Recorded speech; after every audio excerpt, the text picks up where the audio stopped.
And very interestingly, this morning when I came in, Anthony handed me this sheet. I think he's sending me a message. It says, watch your thoughts, they become your words. Watch your words, they become your actions. Watch your actions, they become your habits.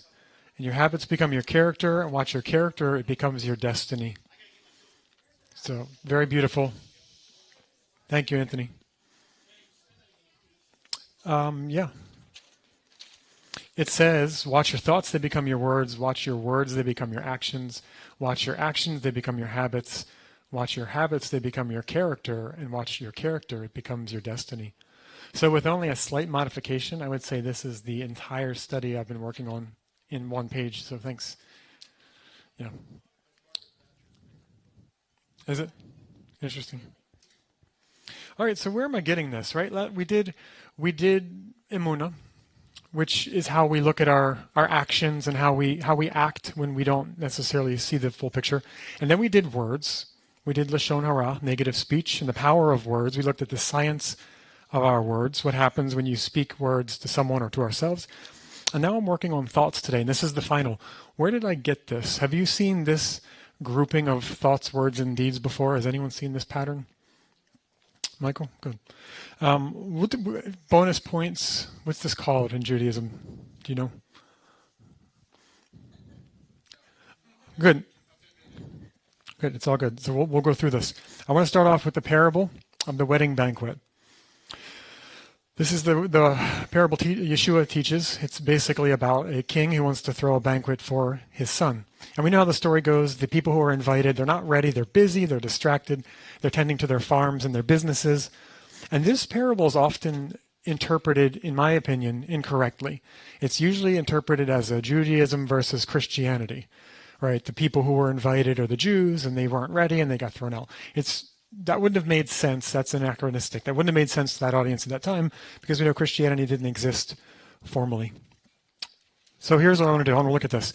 This shows where I'm getting this study idea. Then the king came in and looked at the guests. This is after he sent his servants out. And he said, okay, the people I invited aren't ready. Go out in the streets and get anybody who you see and bring them in. Right? The king looks at the guests and he saw there was a man who had no wedding garment. And he said to him, friend, how did you get in here without a wedding garment? And the man was speechless. And the king said to the attendants, bind him hand and foot and cast him out into outer darkness, in the place that there will be weeping and gnashing of teeth. For many are called, but few are chosen. When you look at that, that's a very strange reaction. And I think we've studied this in a past study before, but just for the sake of the audience, that's a strange reaction. Of course the man's not ready, right? He just got invited to this walking down the street. Hardly seems fair. I don't know. It's just a strange reaction, for this guy who is invited. Of course, this parable is about the Messianic kingdom. It's about the people who are prepared for the Messianic kingdom. The people who, despite not knowing the invitation was coming any moment, there were some who apparently were ready for the wedding. They were in the right garments. It's fascinating because when you look at it in its context, the Zohar has a few parables of the same nature, same metaphors. Happy are the righteous whose days are pure and endure until the world that is coming. When they depart, they are woven into a garment of glory. In that garment, they are privileged to enjoy the world that is coming. So we see the same idea, the Messianic kingdom. It kind of goes back to the creation story I very briefly told you in week 1. That initial creation, that garment of light that we wear, that garment of connectivity to Hashem. And then it says, woe to the wicked whose days are faulty due to their sins. Woe to his soul, for they punish him in Gehenna. Nothing remains that he will be covered. Nothing remains that they will be covered in when they leave the world. So it's the same parable. What is being taught here are called, and this is what Michael and I were talking about here, is garments of the soul. So I encourage you to do your research. It's written about extensively now. We have a lot more writing today. The Tanya speaks about this. Hasidic Judaism teaches this. It's garments of the soul in order from bottom to top. Deeds, words, and the most challenging, thoughts. And again, back to this sheet. From your thoughts come your words. From your words come your actions, right? So we're seeing that exact same thing in this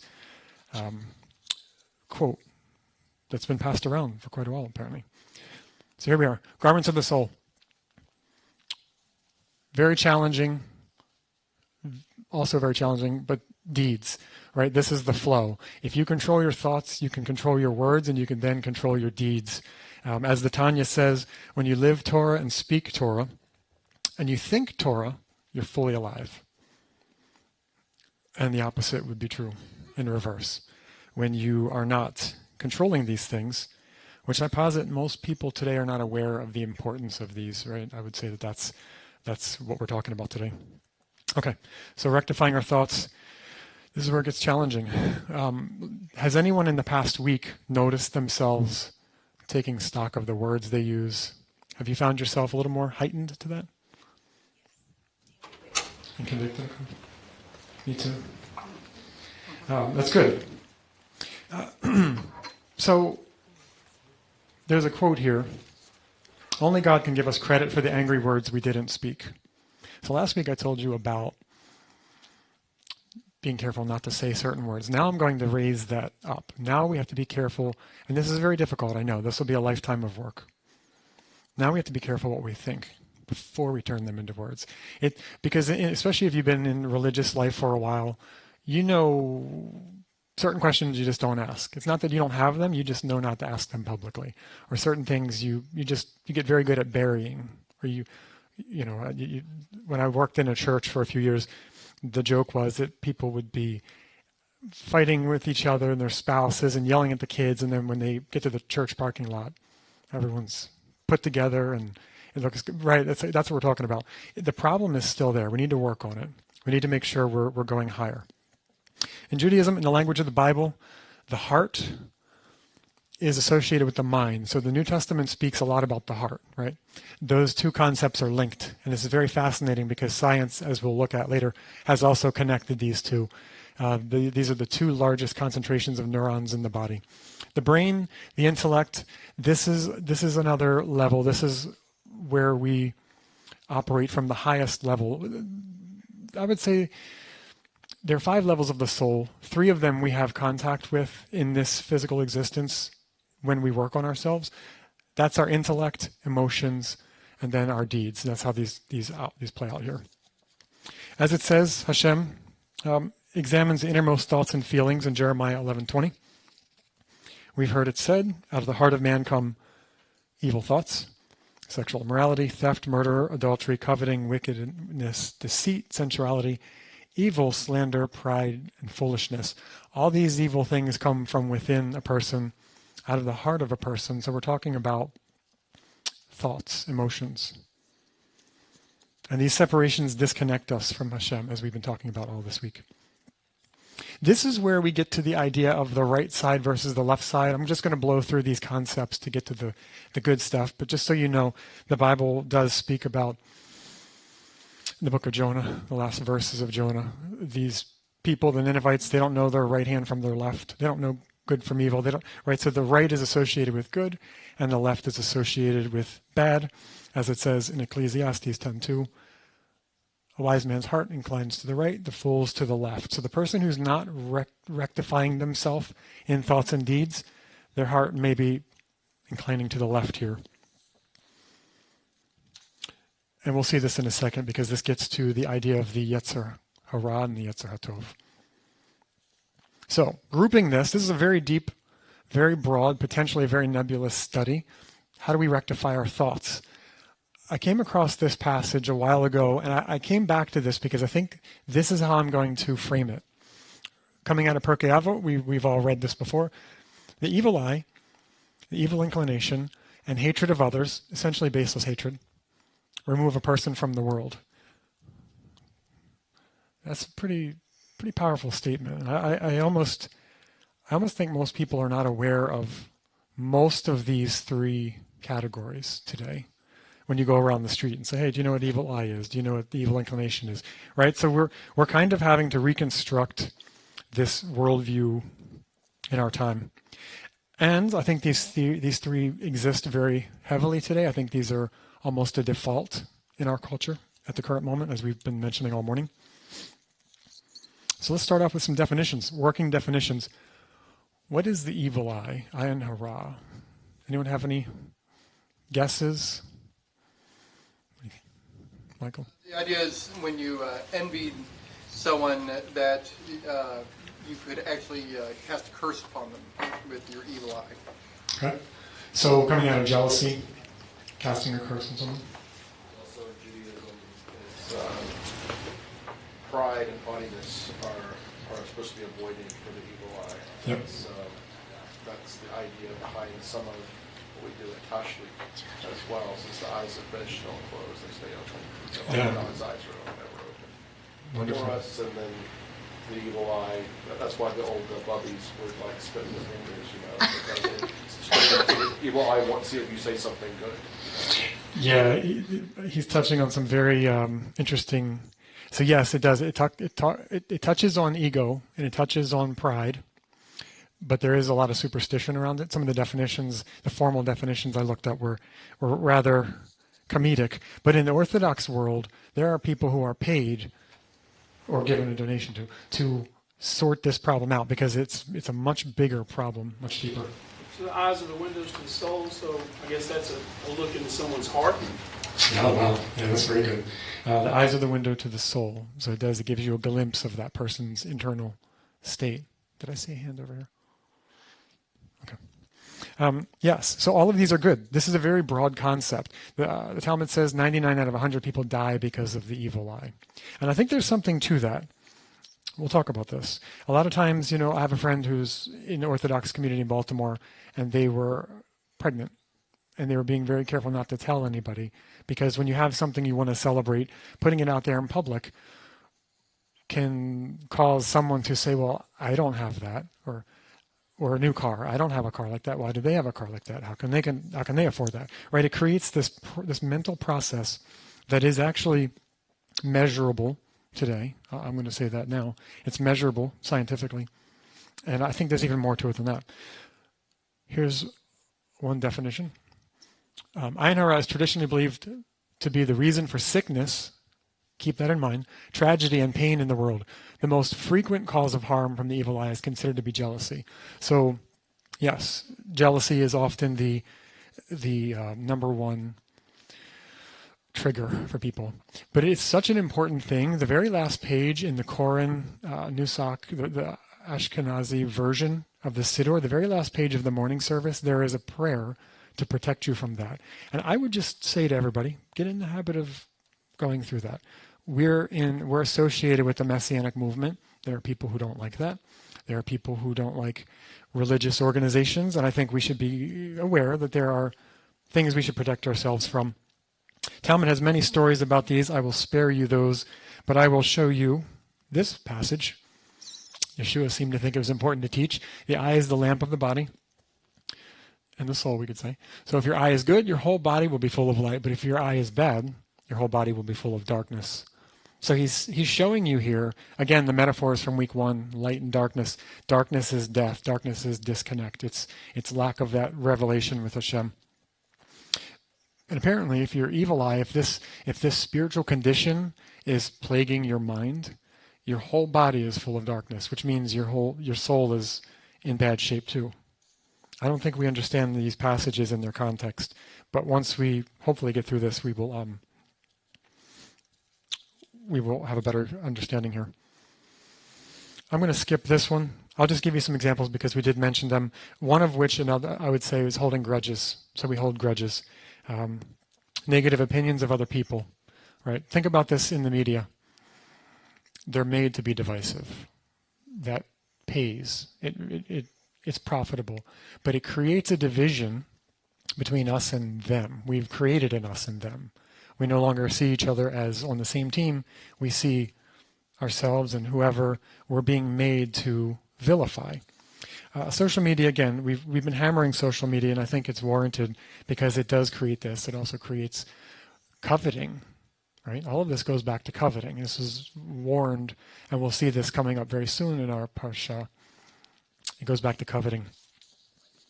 Yeah. I also be at the core of the division within yourself as far as what media says you should be in social media and what's out there and well, I guess that's envy, which, that's what I should be, as opposed to what God truly made you to be. Yeah, so I would say that the jealousy, when people it's kind of, depending on the platform you're involved in, some people, I'm aware, there's probably more of a problem for women. People post the rosy side of life, everything's perfect, they're nailing it, they're raising 5 kids, working a full-time job. Right? That can create a jealousy, it can create a feeling of inadequacy. I think absolutely that's when you've turned it inward. Like, I can't add up to that. I don't have that type of superpower. Here it is. You shall not covet your neighbor's house. You shall not covet your neighbor's wife. And we know this verse. Why? Is it simply because we just shouldn't do that? Or is there something we're being warned about? Do our sages, and they do, dive into this passage and show us how this goes back to a very deep problem of the mind and a very deep problem with not accepting what Hashem has given us? Okay, we'll come back to this. Hopefully this is an easy one and not too divisive and doesn't take us off on too big of a tangent. What is the evil inclination? Do we have like a 30-second definition for this? Brad, what do you think?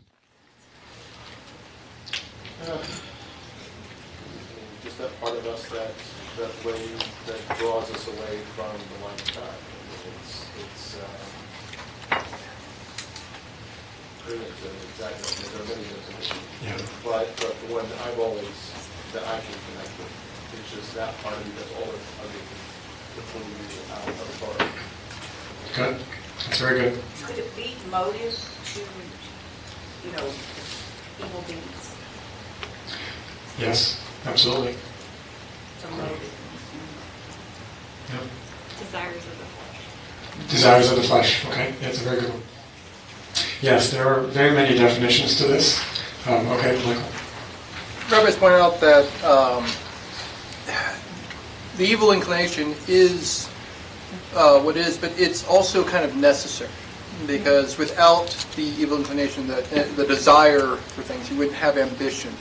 You wouldn't, have the desire to draw near to your wife, and all these. Actually, I think the best illustration of sort of the rabbinic view on the good and evil inclination is the original series of Star Trek, where Kirk gets into a transporter accident, he's split into his good and evil halves.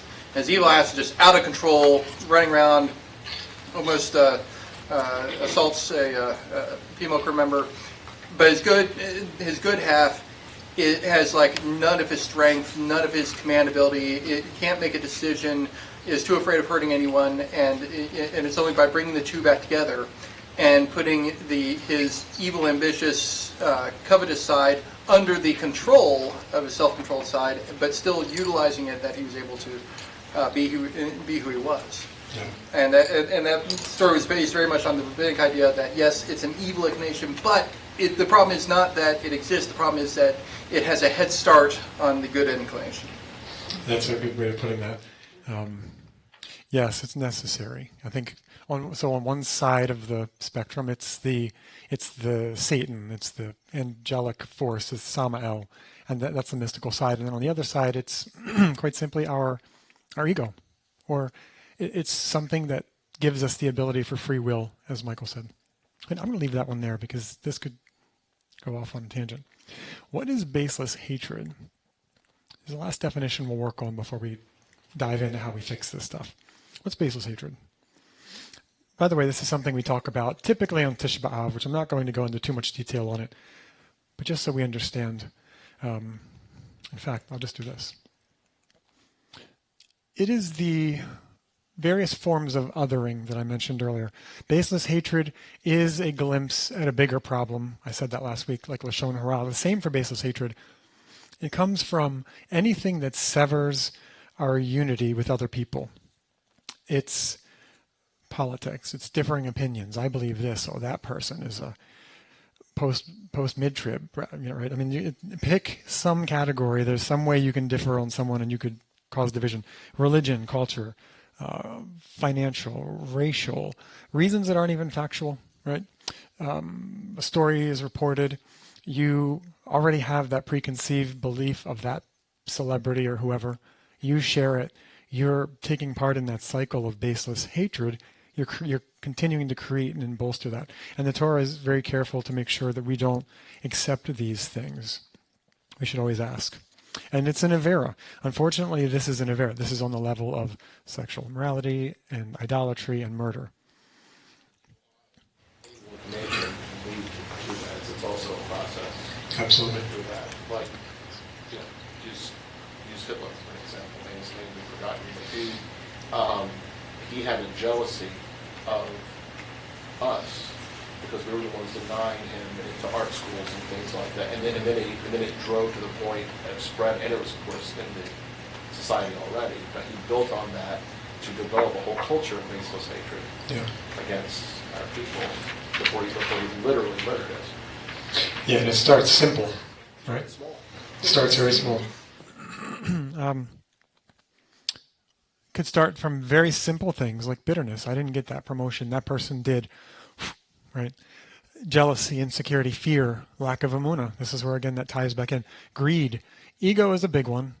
Victim mindset. Something happened to you. You're pretty sure it wasn't fair, but it didn't happen to them. And right?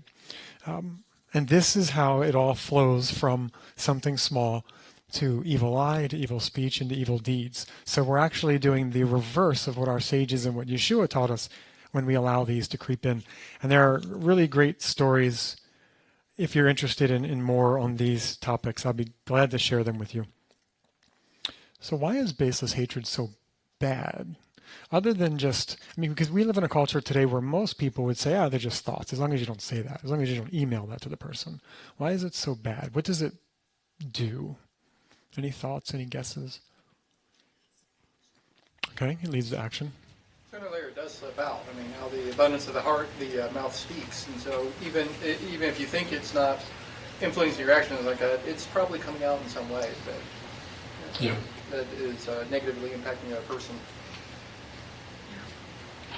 As bad as thoughts, words, deeds can be, this is self-destructive. Everything else destroys outside of us, but this destroys us too. Right. Very good. It builds a chasm between you and God the Father inside your soul.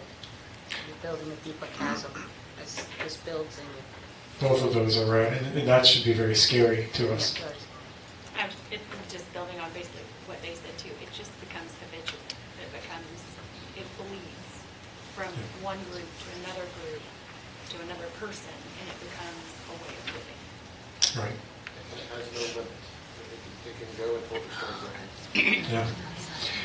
Right, and that's where the story in the Talmud, a very strange occurrence happens, and it continues to destroy the temple. Because it pollutes you and draws you away from God.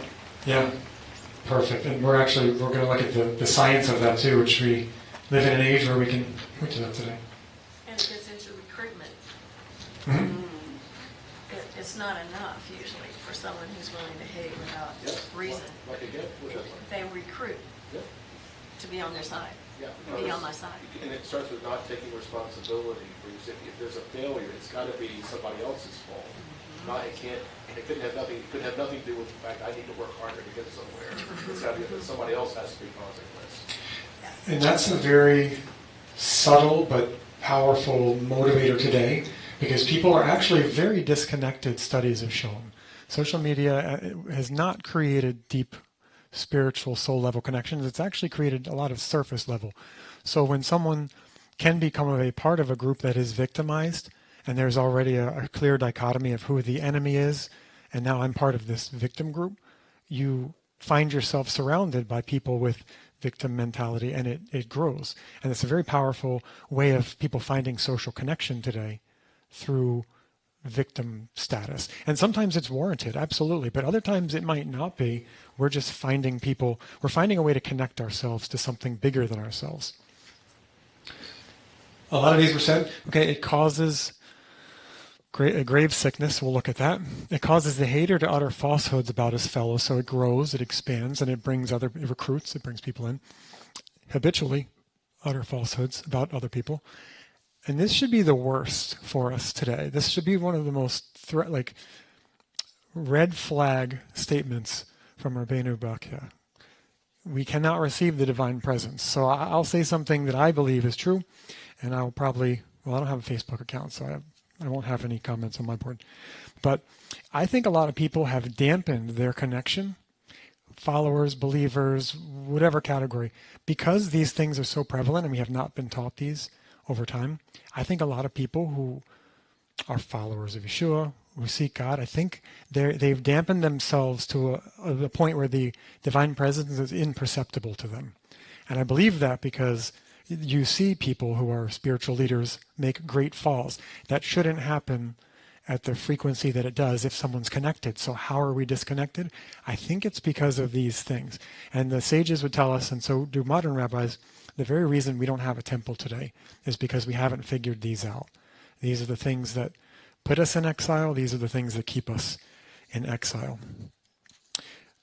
The problem is it undermines our very core teaching, the very center of the Torah, to love our neighbors as ourselves and to be holy. This idea, these thought sins, baseless hatred, it undermines the very core principle of what the whole Torah is about, as we've been told by Yeshua and Rabbi Akiva and Rabbi Hillel. Love your neighbors yourself. This prevents that. The Torah, that was the verse, obviously, Leviticus 19, 17, and 18. The Torah tells us we need to balance these concepts somehow. I'm an individual, but I'm part of an us. I'm part of we're all connected. I love Lurianic Kabbalah in its update to the mystical explanation of creation because it puts a finer point on what we know to be true. All of us are connected at a soul level. The story goes according to the sages and then Rabbi Luria's update. Adam sinned and his soul fractured.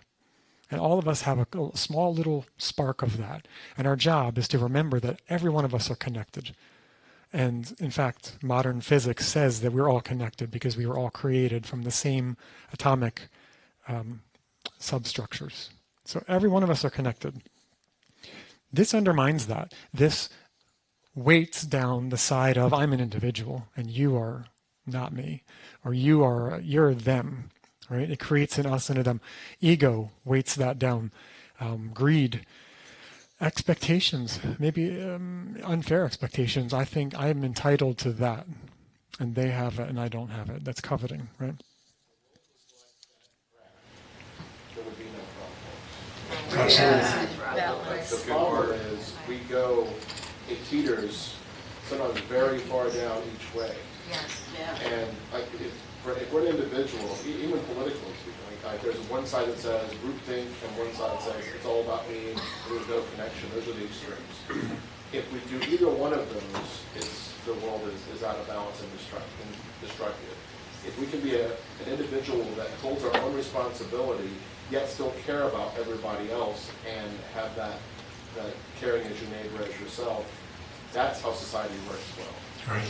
But the problem is we go from one extreme to it's like the seesaw keeps going all the way down to each side, and it's never fulcrum, it's never balanced. Yeah, so that's the model of our community right there, right?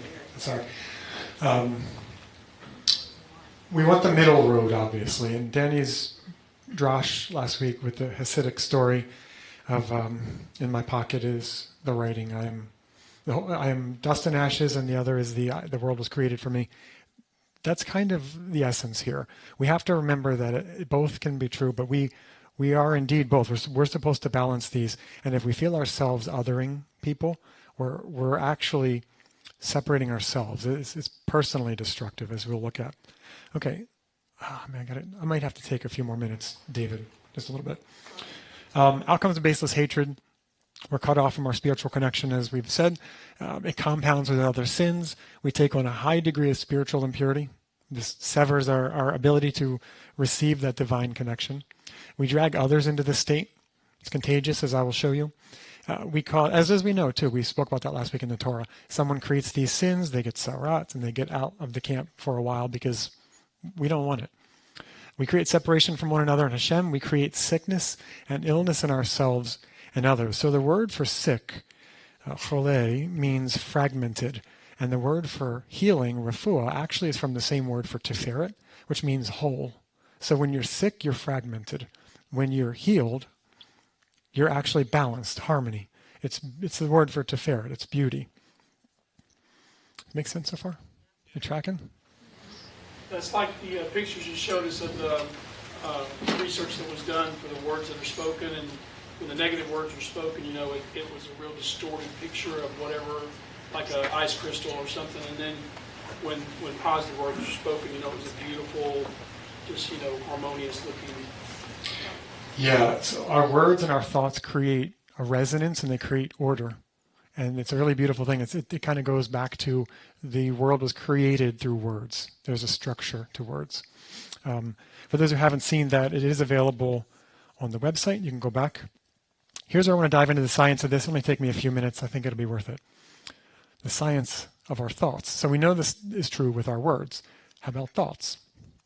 Okay, Cleve Baxter. I'm going back to his experiments in the 60s because they did a lot of work which the sages already knew about, right?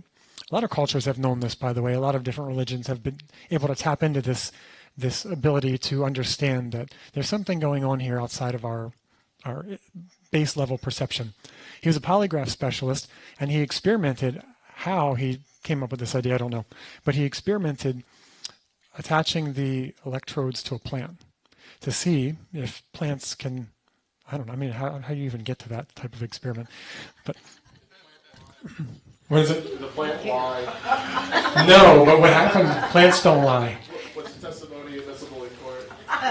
Well, of course, some people had a problem with this study. This was a little ahead of its time, but it's not so much now, but it did create the first wave that started to ripple in the science world, that maybe we should be studying these imperceptible forces that we don't, that quantum physics and Einstein had already kind of introduced in the world. Amazing experiments from that era. He found that primary perception, if you can see that, I'm sorry I put that on the bottom, all living things have some degree of perception. And these are plants. These are simple organisms as opposed to humans. They can detect. So when he would have a negative thought, it would register that it picked it up, maybe a survival instinct. The plant knew there was a negative thought coming. It knew the difference. Anger, right? These higher, these base level, and I'll show you the frequency, emotions. But it also knew when people had positive thoughts. It registered very lightly. There was not quite the same reaction. So if people are more complex organisms, how much more so? People say, 80 to 90% of communication is nonverbal. Maybe this is part of that. I posit it is. Animals have that ability to perceive. You're nodding. And dogs, what are they perceiving? What is it that these animals are picking up when they are around a good person or a person who's not so loving of dogs? We come to find out, as we saw, that our words matter, and they do impact matter. Our thoughts matter.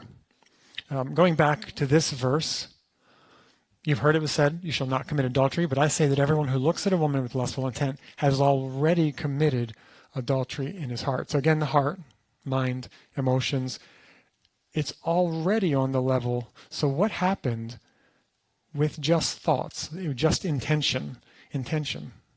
You've already committed that. There's a really powerful thing here. Here's what we know.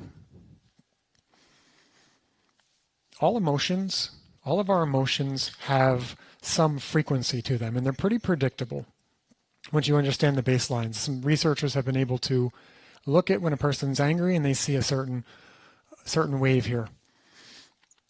Higher level emotions, healing, more structured, as Rich was remembering from last week, bliss, freedom, love, joy, appreciation, gratitude, these are very high.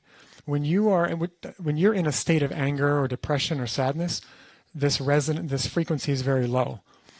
All living things have a field around it, which is amazing because it's measurable today, but the Kabbalists have been saying this for centuries and centuries.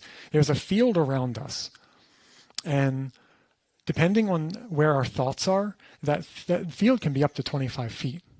And there might even be something that we can't measure that's beyond that. In fact, I think there is. And there's good evidence for that, modern science. with concepts like quantum entanglement. It's really fascinating stuff. But all this goes to show that our thoughts do matter. Have you ever walked in a room or met somebody and you just didn't like the way their energy felt?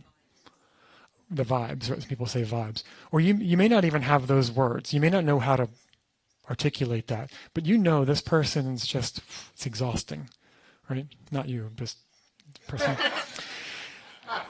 There's a reason for that. You're perceiving something I think we were more in tune to prior to this age of, so-called enlightenment. We find that plants can perceive that. So again, if all atoms and molecules are made from the same thing, everything's made of energy, if you're tracking with me. When you have negative thoughts and you have negative words, this field around you is polluted. You have created a lower resonance which can bring people down. You can actually cause people to sense, when someone's sad, if they're not saying anything. In the times that I've made Heather upset, it's like, are you okay? Like, yes, I'm fine. It's like, I can tell. I'm in this field of low energy. I can tell something's wrong. Right? You just know it. All that to say, our thoughts do actually create some and that's what I think clairvoyance is based on. I think people have an ability to perceive that, where most people are just too distracted or they don't believe it, it's not part of their worldview, they don't know to look for that. That's what I think is going on. Another factor here, and this goes back to our words, epigenetics. It used to be thought that DNA was your DNA and that was it. What your family had, you're going to have, and your kids are going to have, and that's it. Now we know epigenetics actually emerges, it means above genetics, epi. It shows that environmental factors, thoughts, words, diet, our actual environment, pollutants, all of these can shift our DNA. So if we are filling our environment with negativity, we're surrounded by people who are negative, language, generally depressive. Everyone has a friend or family member that when you spend time around them, the conversations generally track negative. And it's exhausting sometimes, right? That's because you're moving into that space, that perceivable electromagnetic field, and it's impacting you. It's dragging. The resonance is dragging you down, if that makes sense. And this is Harvard, Hopkins, Harvard, Mayo Clinic. Everyone has come to the point now of which I think is quite mystical compared to 100 years ago. Now we're in, it's basic, positive thoughts. Go to a corporate health seminar. The very first thing they tell you, think positive, speak positive, right? It's scientific. Here's how epigenetics work, though. Change your mindset, you change your genes. An event happens to you. You typically become stressed. Okay, so Bill is late. The bill is late. Now you're stressing. You're having fear. How's this going to happen? I'm going to get shut off. You're creating these potential outcomes, which may not even happen. You may have a longer grace period than you're aware, but the stress has already started. This emotion is a chemical response. That's all emotions really are on a physiological level. It creates stress in this up top line here, and then your body says, oh, we should be stressed right now. Something bad must be happening out there. We should be stressed. And it creates cortisol, inflammation, and your immune system drops. So think about all the fear mongering that has been going on in the last 2 years. We're weakening our immune systems. I had a rabbi, I was talking to his son this past week, and he was telling his son the same thing. Stop being afraid. You're causing your immune system to crash on you. Everyone knows this, but we do it. The next generation of proteins that come out of that response are upregulated for stress. So you've done that simply by your emotion. You could say, same event, bills due. I'll get paid Monday. I'll just pay it Tuesday. I'm glad I have a job though. Ooh, right? You've now shown calm and gratitude. Your body says, okay, good, no reason to stress here. Growth, repair, healing, and the next generation of proteins within hours is on a much better trajectory.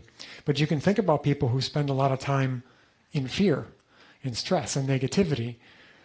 it's very easy to do today, unless you unplug yourself and you give yourself that space. As the Rebbe would say in Yiddish, tracht gut, sein gut, think good and it'll be good. Does